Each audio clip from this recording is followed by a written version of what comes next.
אתמול דיברתי עם חברים שלי, ואני חושבת שהרבה מאוד זמן אני לא הרגשתי כל כך מתוסכלת מהמצב שקורה כאילו במדינה, וממה שקורה כרגע ברחובות.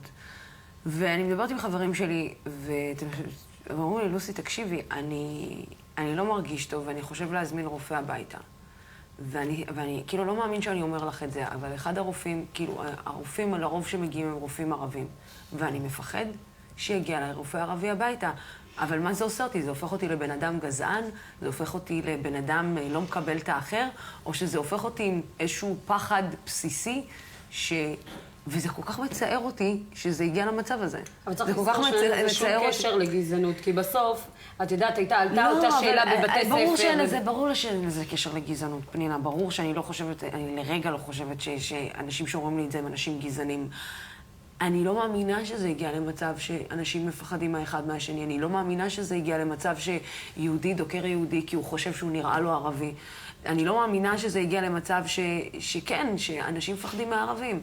זאת אומרת, או שאני תמימה מדי, או אני לא מוצאת את המילים בימים האחרונות כדי להבין מה קורה לעזאזל כאן. איך הגענו למצב כזה שאנחנו לא מסוגלים אפילו להביע טיפה של אמון, ומצד שני אני רואה חלק ממנהיגי הערבים פשוט קמים, או השתיקה שלהם כל כך רועמת ומזעזעת. לא מנסים להשתיק את הרוחות, לא מנסים לפעול להבנה והכלה של הצד האחר. מלבים את האווירה עוד יותר, ובמקום לבוא ולהגיד, חברים, כשכל זה יירגע, הרי אנחנו נשלם מחיר כל כך יקר. האינתיפאדה השנייה הרי גבתה מחיר כל כך גדול מערביי ישראל, והן מהפלסטינים. ראית את ראש עיריית נצרת?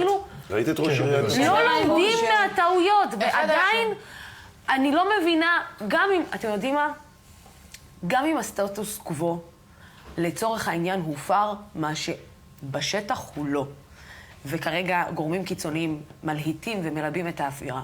אבל גם אם הסטטוס קוו באל-אקצא הופר, עדיין זה מרשה למישהו או נותן לגיטימציה למישהו לקום ולרצוח מישהו אחר בגלל מקום קדוש או בגלל דת או בגלל שחלילה בן אדם יהודי עלה להתפלל בבית האלוהים.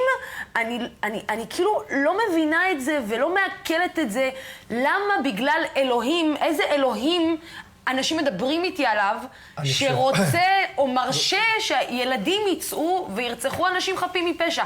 איזה בחורה ששמה על הראש שלה חיג'אב ומתפללת לאלוהים, קמה ומוציאה סכין מהתיק שלה ומנסה לדקור אנשים חפים מפשע. אני לא מבינה את זה ולא מצדיקה את זה בשום צורה שהיא.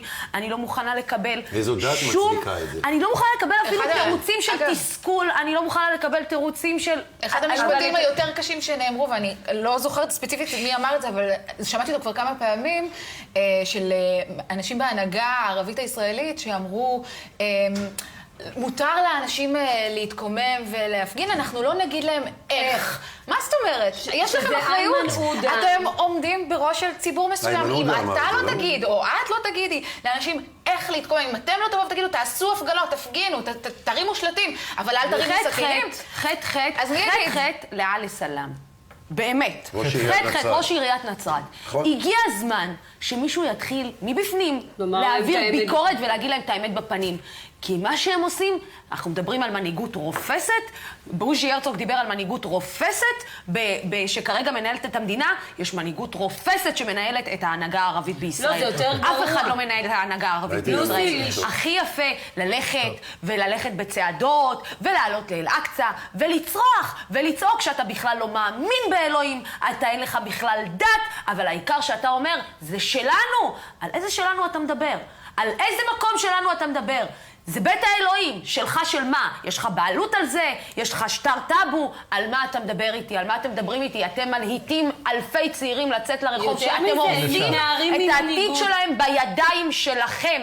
זה לא הבן שלך שיצא להפגין, זה לא הבת שלך שיצא להפגין, זה אף אחד לא יצא להפגין. הילדים האלה משלמים בחיים שלהם ובדם שלהם כי אתם מלהיטים את האווירה ואין להם אחריות כלפי הציבור שלהם, וזה מה שמחרפן. ברשותך, כל הכבוד.